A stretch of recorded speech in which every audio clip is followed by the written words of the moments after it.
walaupun tidak terlalu mengenal beliau, tetapi di akhir hidupnya, ya mungkin kalau suami Bapak Gembala begitu dekat, ya karena sering berjumpa, tapi kalau saya kadang berjumpa, dan termasuk beliau belum berjemaat di tempat ini, tetapi akhir-akhir hidupnya itu sangat menyentuh hati saya.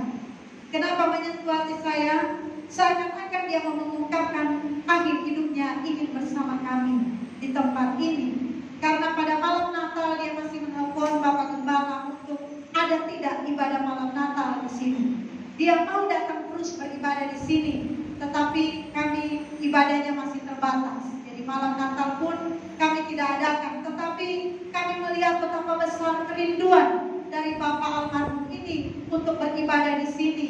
Bahkan berkali-kali saudara, waktu dia masuk ICU dalam keadaan koma, saya terus memutar video siaran langsung yang dia bagikan waktu ibadah di tempat ini, baik ibadah perayaan Natal, ya ibadah Minggu dan ibadah hari Natal. Itu terus disiaran langsung di Facebook akun daripada almarhum.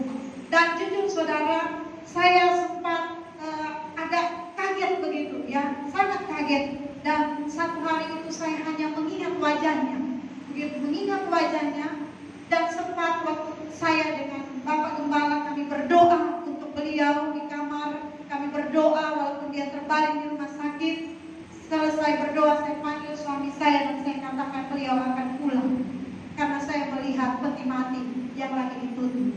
Itu saya bilang, Bapak Gembala, ini doa kita buat beliau, tetapi dia akan pulang.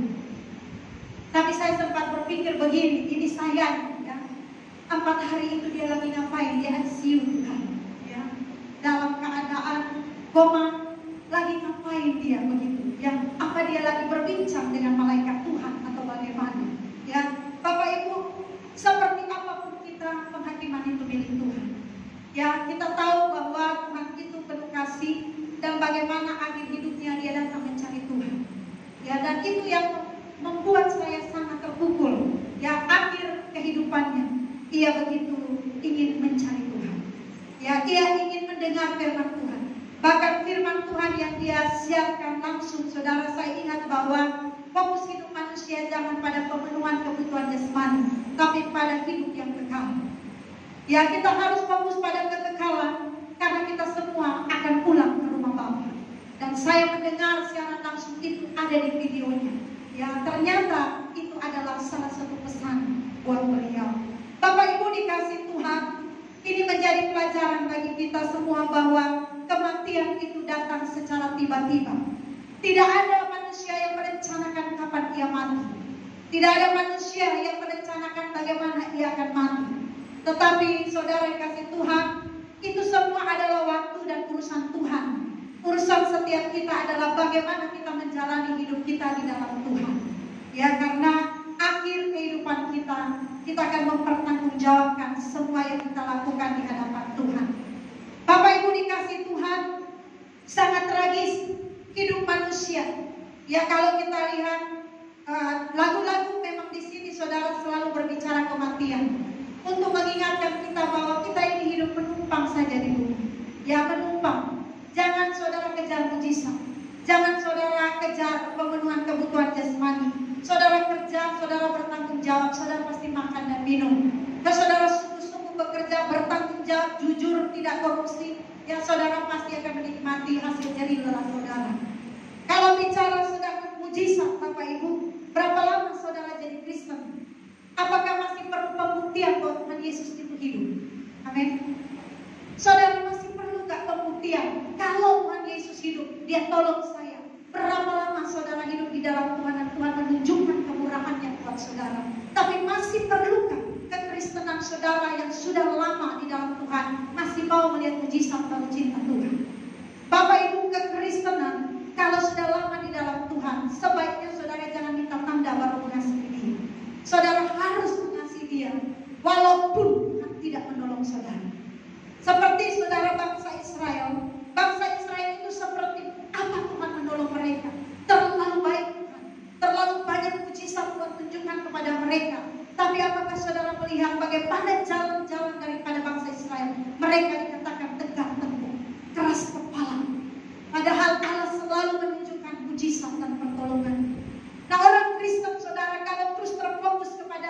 mujizat, maka saudara akan tersesat. Saudara akan mengalami kegagalan di dalam mengiring Tuhan. Karena Bapak Ibu dikasih Tuhan, mujizat yang Allah kerjakan, Allah punya tujuan. Allah punya tujuan ketika Ia melakukan mujizat. Ya, jadi kalau misalnya kita berdoa buat Bapak Bin dan doa kesembuhan, tidak Tuhan dengar, bukan berarti tidak ada mujizat. Allah punya rencana dan tujuan dalam setiap manusia. Ketika waktu itu cepat berlalu, saudara, Mazmur 90 ayat 10 berkata, masa hidup kami 70 tahun, dan jika kami kuat 80 tahun, dan kebanggaannya adalah kesukaran dan penderitaan, sebab berlalunya buru-buru dan kami lenyap. Jadi hidup manusia itu, saudara, sangat singkat. Saudara kalau baca 70 tahun, terus saudara masih 30 tahun, jangan berkata masih lama saya hidup. Ternyata 70 tahun, Bapak Ibu bangun tidur lagi. Saudara tidak sadar umur kepala 4. Tidak sadar, tidak bisa saudara ukur waktu itu begitu cepat berlalu. Tiba-tiba kepala 5, kepala 6, kepala 7. Saudara menghitung waktu di dalam Tuhan. Apa yang saudara telah lakukan di dalam Tuhan? Apa yang sudah saudara berikan? Persiapan apa yang saudara buat? Saya mau ingatkan buat Bapak Ibu, hidup kita itu harus siap mati. Saudara kapanpun harus siap mati. Amin. Harus siap mati. Jangan saudara katakan, Tuhan aku belum siap. Kalau belum siap, Tuhan tahu apa yang menjadi saudara belum siap. Jadi setiap kita, saudara, jangan berpikir bahwa ternyata firman Tuhan katakan 70 tahun hidup manusia. Dan kalau jika kuat katanya 80 tahun, berarti saya masih lama. Ya. Saudara Bapak Bin kalau nggak salah pergi umur 50 tahun, 51 atau 52 tahun. Bapak Ibu itu singkat sekali. Bahkan kalau orang dengar, orang bilang masih muda ya, masih muda. Tapi itu saudara, bahwa kematian itu tidak akan bisa tunggu 80 tahun, 10 tahun atau 70 tahun. Sekarang pun saudara sebenarnya harus siap mati. Ya. Setidaknya Bapak Ibu kalau belum mati secara jasmani, siap mati secara daging. Ya.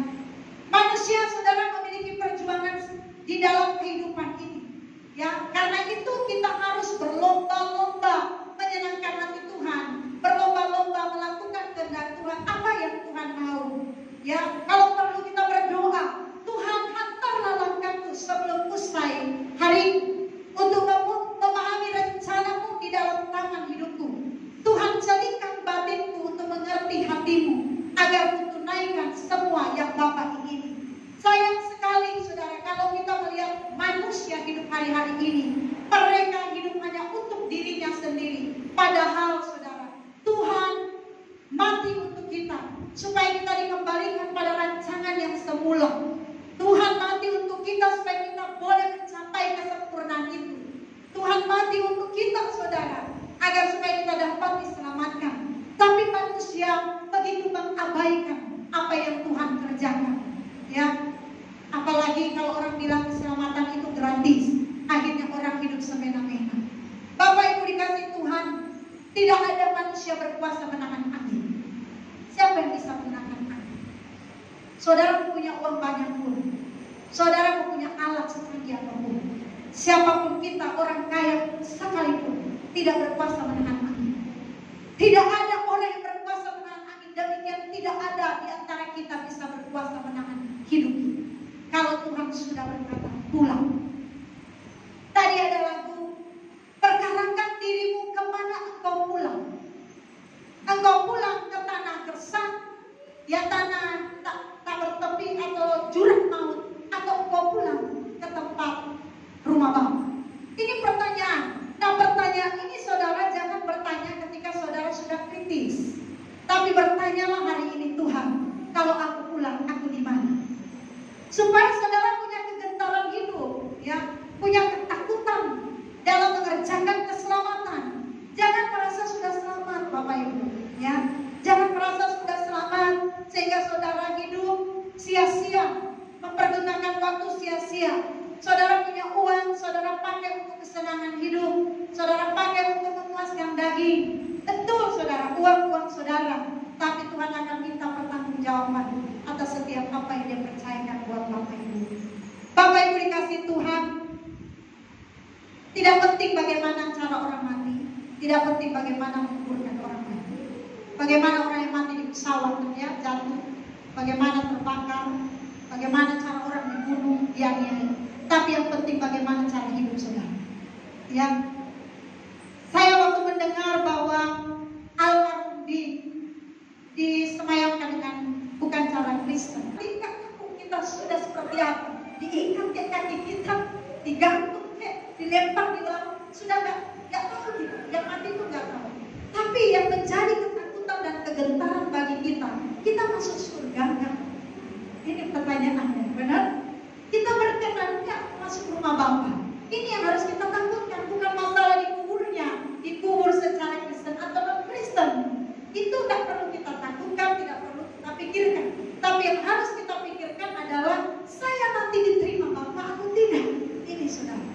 Ini yang perlu kita renungkan setiap hari agar supaya perjalanan hidup kita itu jangan sembarangan. Karena Bapak Ibu Kristen, jujur saja mereka merasa selamat itu gratis. Selamat itu diberikan cuma-cuma. Saudara lihat saudara, kalau saudara diberikan berlian harga 100 juta dan diberikan secara cuma-cuma atau dapatnya gampang, saya berpikir saudara akan meremehkan barang itu. Tapi kalau saudara mendapatkan berlian yang harga 100 juta atau 50 juta dan saudara tahu itu adalah sesuatu yang mahal harganya, saudara pasti akan menghargai. Tapi banyak orang gratis justru disia-siakan. Keselamatan memang gratis Bapak Ibu, tapi mengerjakan yang tidak gratis. Saudara harus bayar harga untuk mengerjakan keselamatan. Bayar harganya apa saudara? Ikut Tuhan sangkal diri pikul salib. Tidak ada bicara gratis. Tuhan memang Allah Bapa memang memberikan gratis keselamatan itu, tapi mengerjakannya itu penuh dengan perjuangan. Jadi saudara dikasih Tuhan dengan kematian saudara kita, Bapak kita, ya yang kita kasihi, biarlah menjadi perenungan bagi kita Bapak Ibu. Tapi saya ingin menguatkan keluarga bahwa jujur saya memang bukan Tuhan, ya tapi saya hanyalah hamba Tuhan, wakil Tuhan.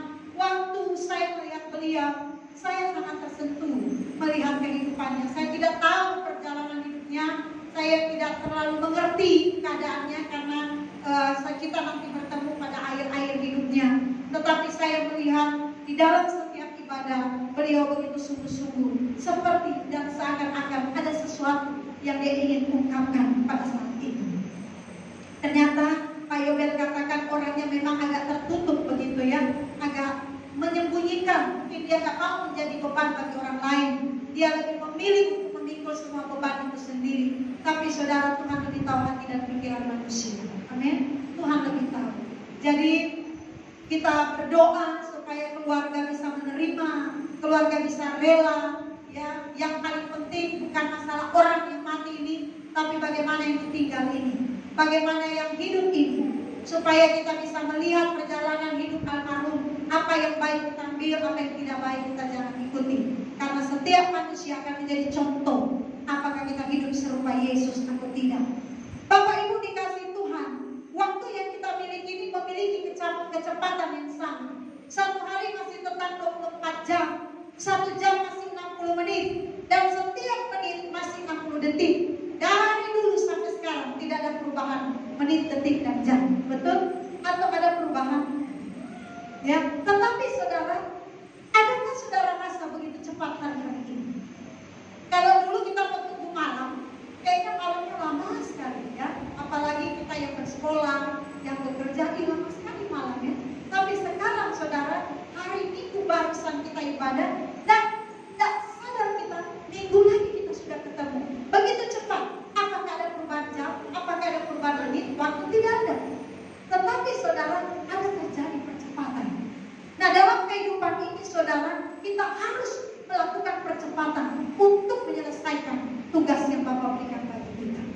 Ya, kalau hari-hari ini saudara masih hilang fokus, ayo coba saudara fokus mengerjakan keselamatan. Karena ini paling penting. Keselamatan yang Tuhan berikan adalah kita itu kembali kepada gambar Allah sempurna.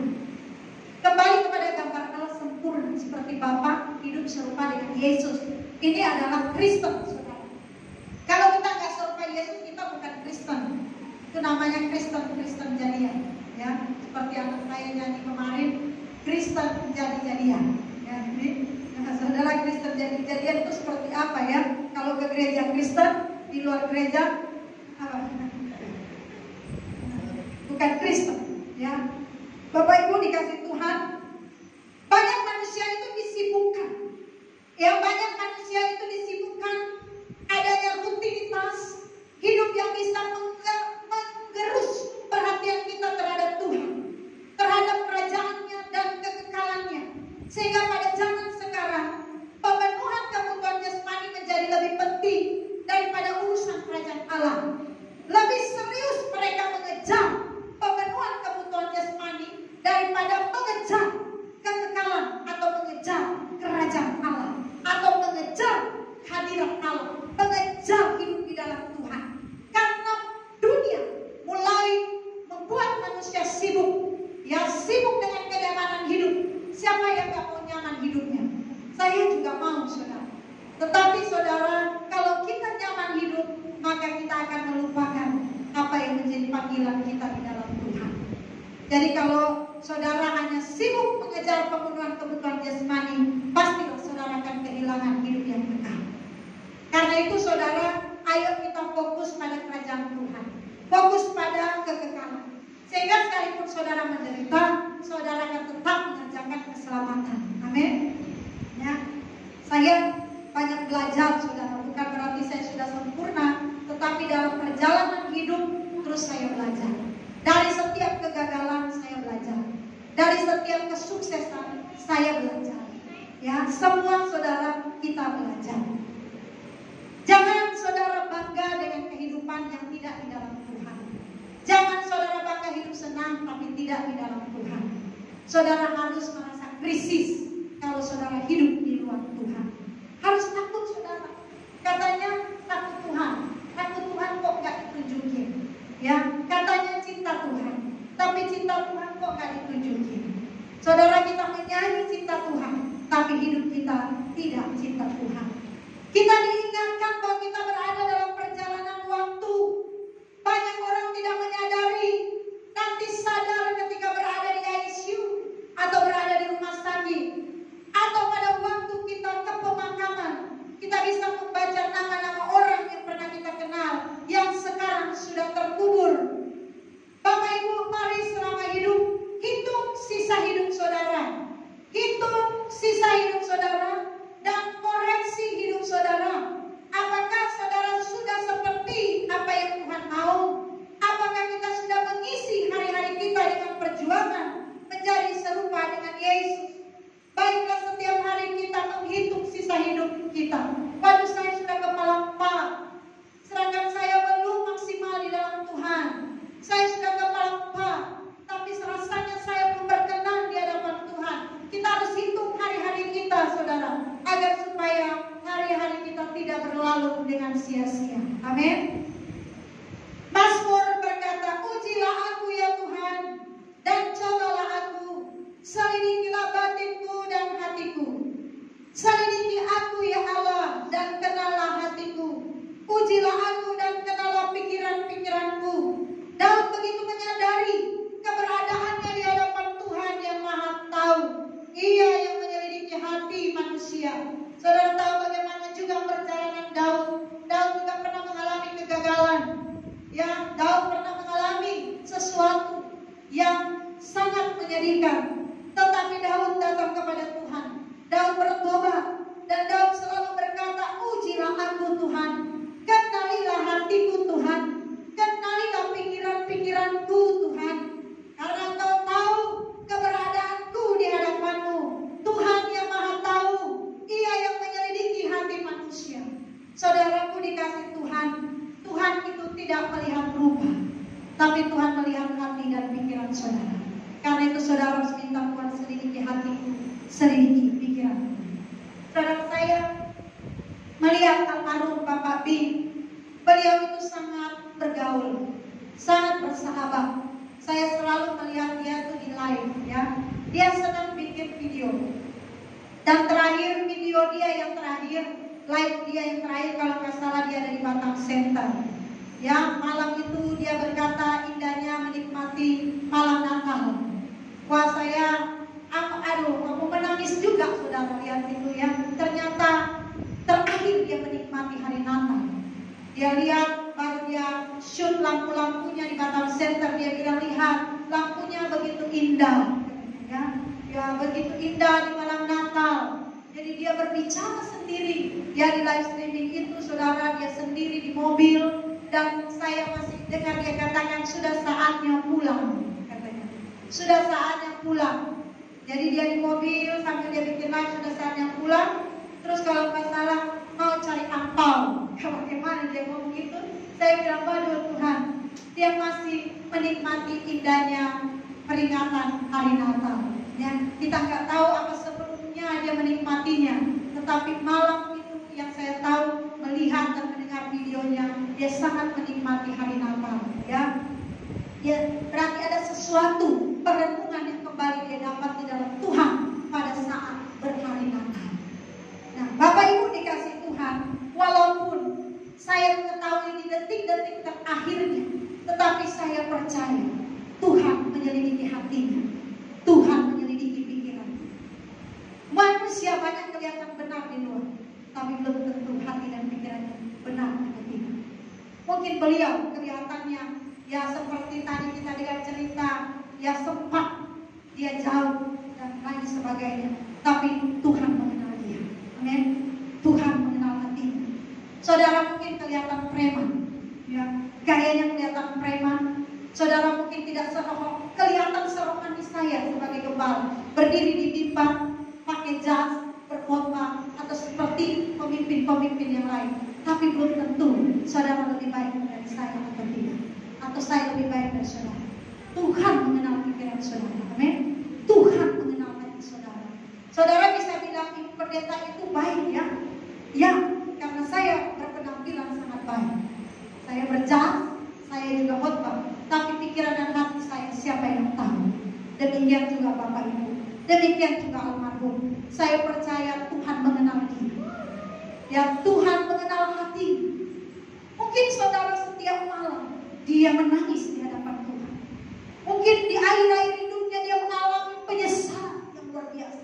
Karena waktu dia live saudara boleh lihat wajahnya. Waktu ada orang lain bermain tapi dia live serius. Dia beribadah.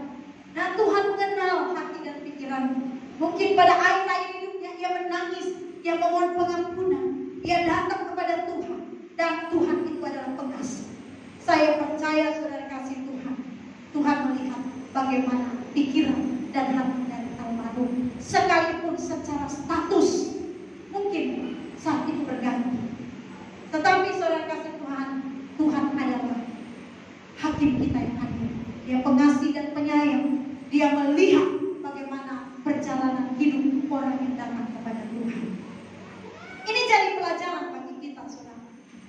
Makanya Mazmur katakan, ajar kami menghitung hari kami sedemikian, hingga kami beroleh hati yang bijaksana. Masa hidup kita itu hanya 70 tahun, kalau kuat 80 tahun. Tapi banyak orang masih mati muda. Masih muda, saudara.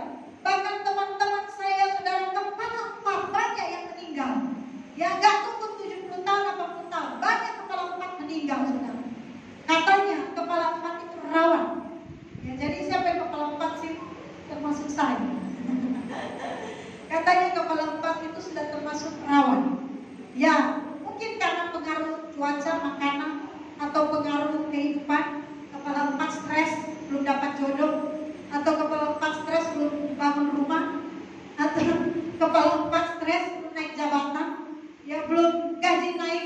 Mungkin, atau apa? Kepala empat gagal berumah tangga, gagal bisnis, atau gagal apa, saudara? Yang pembina kami berkata, pendeta Erastus katakan, kegagalan yang paling menakutkan adalah ketika kau gagal masuk surga. Jadi halo, jangan stres karena gagal, amin. Nanti mati cepat. Ya. Atau karena ketakutan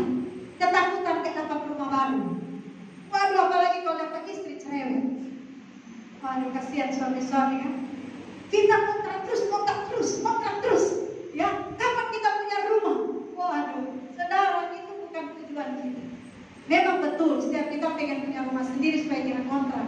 Tapi lebih baik saudara kita kontrak di bumi tapi masuk surga. Amin. Saudara mau? Ya, wah enak sekali pendeta ngomong kontrak di bumi tidak apa-apa, yang penting masuk surga. Gak dapat jodoh juga gak apa-apa, yang penting masuk surga. Gak naik jabatan juga gak apa-apa, yang penting masuk surga. Kok kita jadi stres, jadi takut karena kehidupan. Saudara dikasih Tuhan, mari kita hitung hidup kita di dalam, jangan hitung berkat Tuhan. Berkat Tuhan mari hitunglah. Banyak kalau mau dihitung, cuma kita yang buang-buang berkat Tuhan. Amin. Yang dihitung saudara hari kita, hidup kita, apakah kita akan diterima dalam kekekalan atau tidak.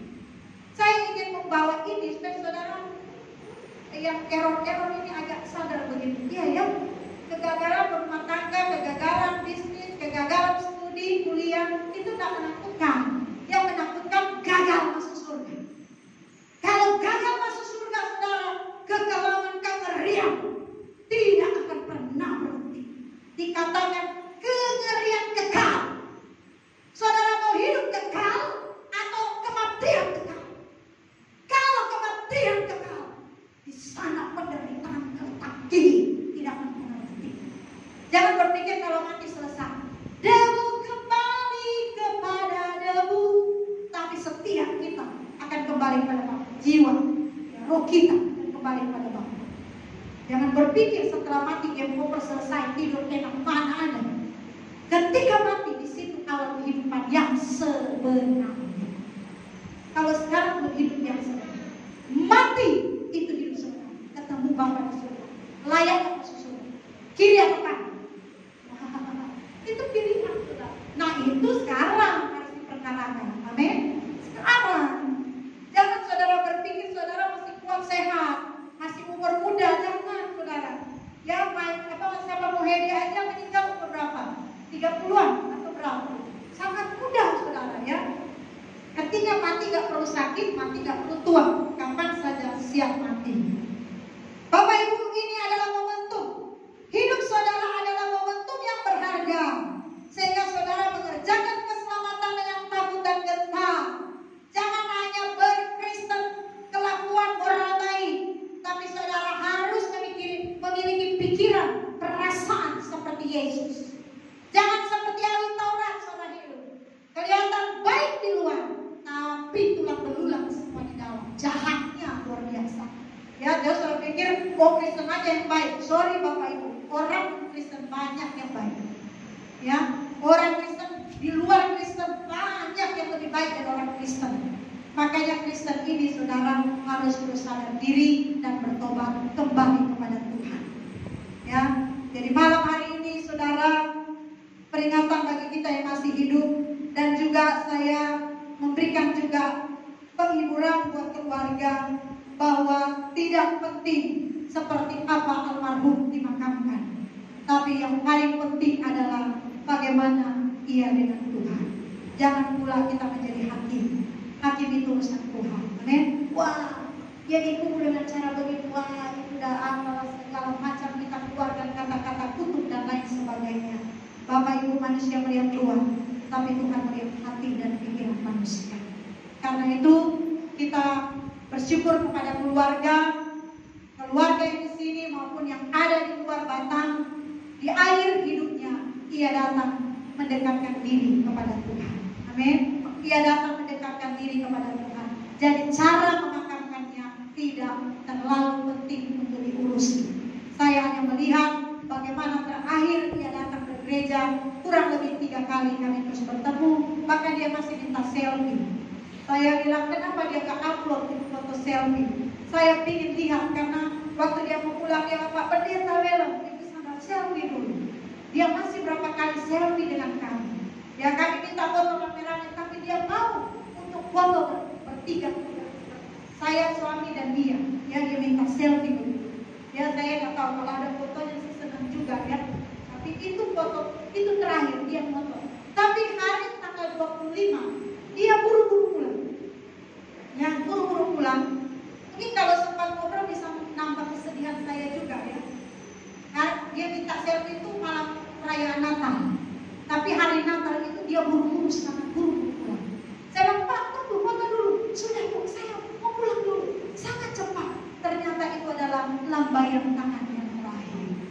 Aduh saudara, saya tidak ada hubungan apa-apa, tapi saya betul-betul sangat sedih, ya, sangat sedih sampai saya memposting berkali-kali untuk beliau, dan kiranya Tuhan berkenan kepada beliau. Ya. Dan Bapak Ibu, bagi kita di sini, ayo kita kerjakan apa yang perlu kita kerjakan di dalam Tuhan. Ayo kita selesaikan apa yang perlu selesai di dalam Tuhan. Tugas kita adalah kerjakan kehendak Bapa. Mereka yang sudah pulang, terpujilah Tuhan. Mereka telah beristirahat dengan tenang. Mereka sudah menyelesaikan tugasnya. Kita yang masih hidup ini, yang masih berjuang. Jadi untuk Pak Yobel dan keluarga, ya bersyukur ya, senang juga Pak Yobel bisa mendampingi beliau di akhir hidupnya, bisa memandikan, bisa pergi memakamkan, ya, bisa melakukan di akhir hidupnya, bisa berdoa bahkan di sana. Puji Tuhan. Dan biarlah kiranya keluarga di kampung juga tidak mempersoalkan kesalahan beliau atau apa yang dia lakukan, tapi mereka juga bisa memaafkan dan bisa menerima semua yang terjadi adalah kehendak Tuhan. Puji Tuhan. Tuhan Yesus memberkati kita semua. Kita angkat pujian debu kembali kepada debu.